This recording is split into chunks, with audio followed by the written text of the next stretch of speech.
Oh my god, I'm making a video on my second channel. I have been really swamped lately. I'm moving soon, and I'm going to be setting up a new studio space and all this, so I didn't get to go to VidCon for a couple reasons. For one, I have a lot of work I have to take care of with this move coming in the next few months, and also, I just think VidCon it's way too political, there's a lot of problems. We're not talking about that right now. What we're talking about right now is the Southern Poverty Law Center, who has apparently lost all credibility according to this op-ed from the Washington Post. And it's titled, "The Southern Poverty Law Center Has Lost All Credibility." Okay, let's see what this is about. After years of smearing good people with false charges of bigotry, the Southern Poverty Law Center has finally been held to account. A former Islamic radical named Majid Nawaz sued the center for including him in its bogus field guide to anti-Muslim extremists, and this week the SPLC agreed to pay him a $3.375 million settlement and issued a public apology. You probably all know this, because I've done 2 videos on it so far. I'll give you a quick recap if you're not familiar. Majid Nawaz has been in this legal battle for a couple of years. Why this is relevant and why I'm doing a video on it now, well, the Washington Post has put out, in my opinion, very questionable content over the past, well, I don't know how long. All I know is that I've called them out several times for it. Now they're putting out this article. It's an op-ed, keep that in mind.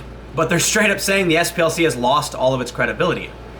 The SPLC called me AltRight in one of its articles on its Hate Watch blog and falsely claimed that I had gone to a Holocaust deniers conference in Iran because they found an archived version of a Holocaust denial website and believed it, because that surely is fact.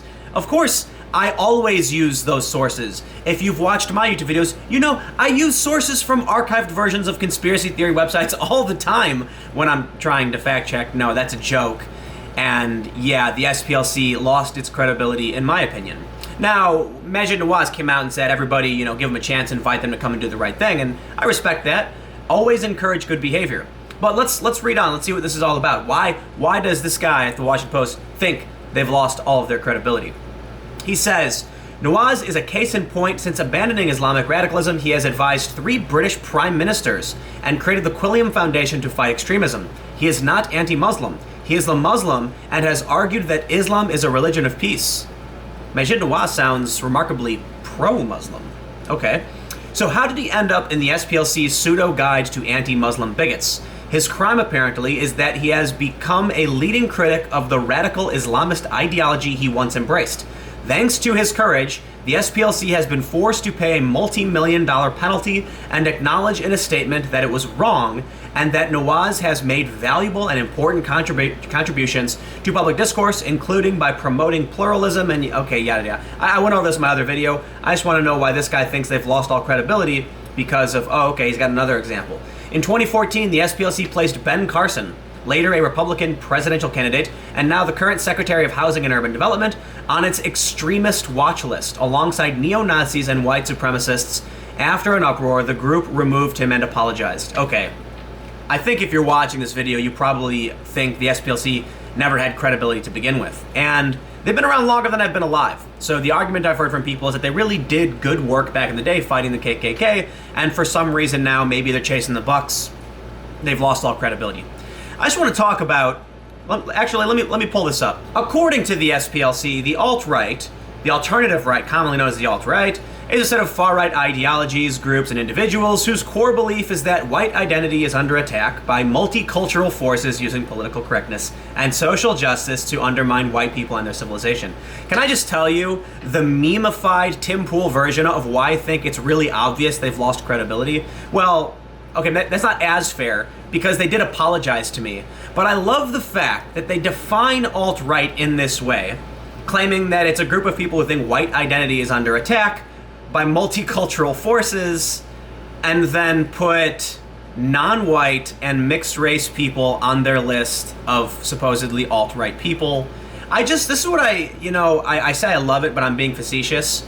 It is mind-blowing to me how many white liberals message me on Twitter calling me alt-right when they're the white people and I am literally multiculturalism. Can you please fuck right off, insane people on the left who don't understand how ironic it is that you are claiming to be anti-racist and being racist as fuck? There's a video by Ami Horowitz that's been it's viral. It's gone around for a really long time. Basically, he goes to Berkeley and asks a bunch of students how they feel about voter ID laws. And all of these kids are saying things like, oh, you know, black people, they don't have IDs, they're too poor, they don't know how to use the internet, they don't know how to get to the DMV, which is insane if you believe that. I'm sorry, if you think that there is a racial minority in this country that is too stupid to get IDs, then you are the racist, okay? I've been talking about this for the past couple days. I'm just absolutely sick of these white far leftists flying the banner of anti-racism and being ridiculously racist. So now, for the sake of, I guess, this video, I'm gonna show you guys something. This is my latest political compass test. My God, I've moved further down and further to the left. You know what I love is the people who are like, Tim, are you conservative yet? Tim, are you right-wing yet? And actually, the only thing that's really happened is I've actually moved further to the left. I used to be right up around, like, right here, I think. And I think Sargon of Akkad is in, like, a similar position. But I moved 1 degree to the left and several spaces closer towards libertarian, which is actually kind of surprising to me because I actually figured I'd be really close to the center on a lot of issues. But no, there it is. I don't even know if I could call myself center-left libertarian anymore. I think that's just left libertarian once you're in this little bracket here. Back over at the article about the SPLC, it says the only way to stop the SPLC is if people stop giving it money and the media stop quoting it or taking it seriously. The SPLC once did important work fighting the Ku Klux Klan.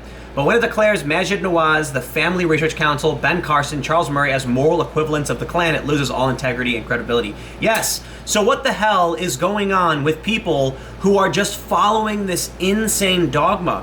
One of the reasons I didn't go to VidCon is that, for one, I'm really busy and that kind of takes precedent, but they doubled down on defending Anita Sarkeesian for bullying people, okay? So, look. Sargon of Akkad and a bunch of people were sitting in the front row. I was there when it happened, and she called him out. Now, I think it's fair to say that, you know, Sargon and the crew knew they were going to get a rise out of Anita by sitting in the front row for sure, but she started it, okay? So in this moment, it's going to be a debate, the left versus the right, and I think the appropriate response is to say straight up, it was wrong of Anita to call out an audience member in such a way and say those words on stage, using that position at VidCon to insult somebody who was attending and listening to you talk. Not cool. We recognize that Sargon and this person, they're not particularly friendly with each other, and that they understood there would be some kind of controversy of them showing up.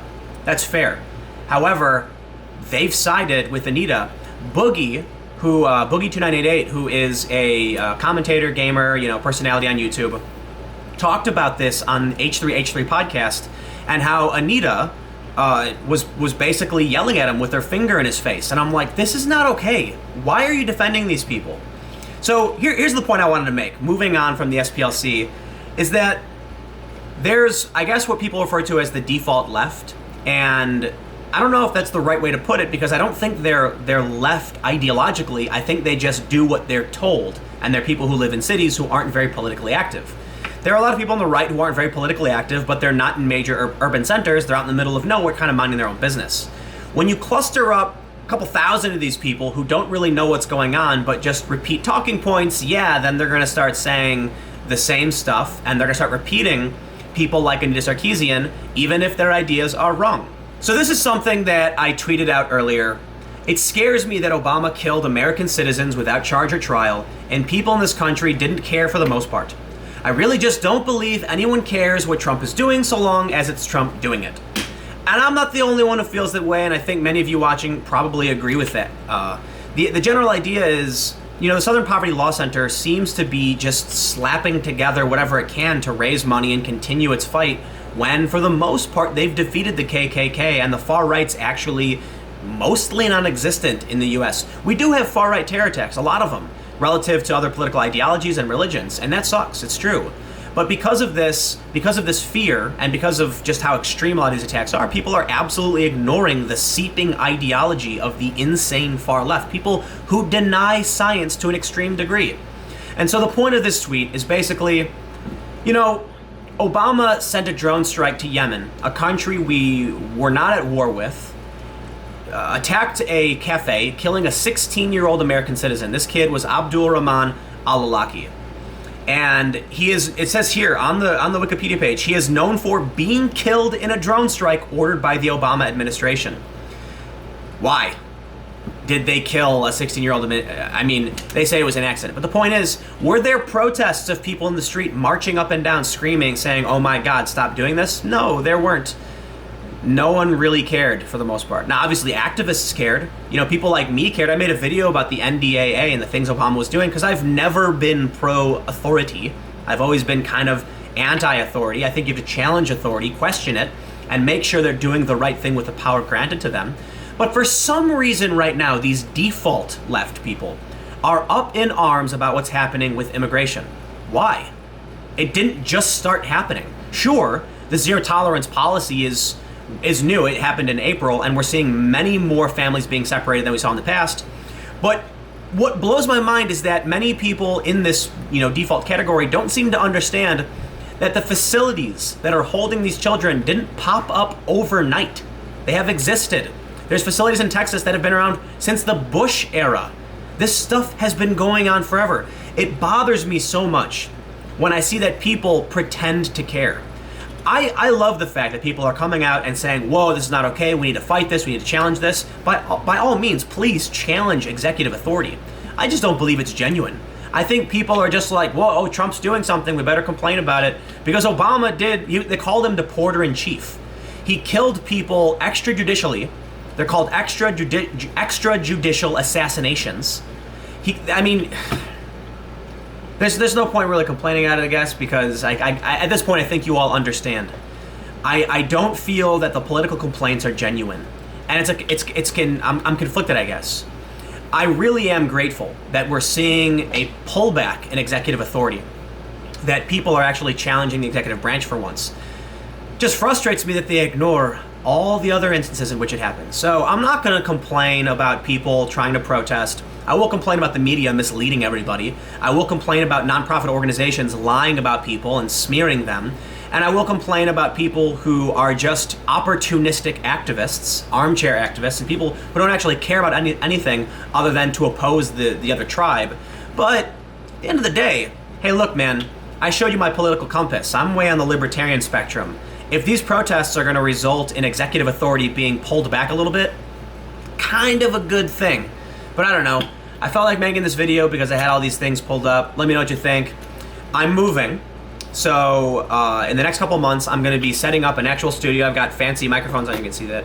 I'm going to be doing a ton of stuff, right? So more music production. I might start actually implementing original music in my content for fun, because I play music and I got all the equipment. But I'm going to set up kind of like a little studio thing. I'm greatly inspired by Steven Crowder. I don't agree with a lot of his politics, but I like what he's doing with YouTube and having that little, the desk set up and the conversations. And I'm wondering if there's something I can do in this direction that's more of like a centrist kind of opinion.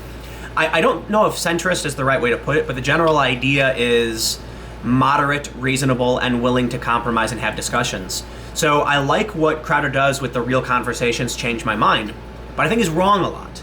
I disagree with a lot of his opinions, and I think at anything, what he's doing is absolutely fantastic because he's having respectable and genuine conversations with people out in the street, and it's smart.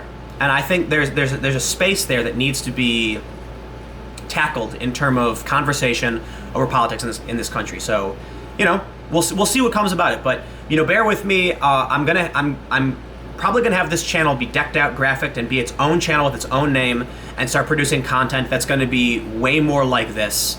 My main channel, I aim to be a bit more professional, though sometimes I'll get mad. I don't know how to describe it. My main channel is going to be a bit more, story, opinion, kind of analysis thing. And this channel is going to be way more just like millennial, centrist, moderate, libertarian commentary and opinion. So you can expect me to swear a lot more on this channel and things like that. And while we're at it, I am rather concerned about getting a strike because of this. But I have merch, and it's a joke, so I hope everyone who watches this understands this is satire. It is in no way meant to be violent or anything. The point of this shirt is simply to say that everybody should ride their bikes, okay? See, liberals get the bike lock too. What that means is if you're a liberal, you should get your bike locks too, so that when you're riding your bike as part of the green revolution, you can lock your bike up. And this is available at teespring.com/stores/Timcast. I'll put a card, so if you guys really want to buy it, you can. It's a joke. I thought it was funny. I designed it. Isn't it cool though? Isn't it designed? I designed the whole thing. I'm proud of that. It's really cool. I think it's a funny joke. So hopefully you like it. There's other merch in the store too, which you guys saw in my other video. I'm gonna do my best to just try and make as much as I can. I don't know. So thanks for hanging out and watching, and I will see you all tomorrow on my main channel, and who knows what happens on this channel. But this will be a legitimate thing at some point, so adios.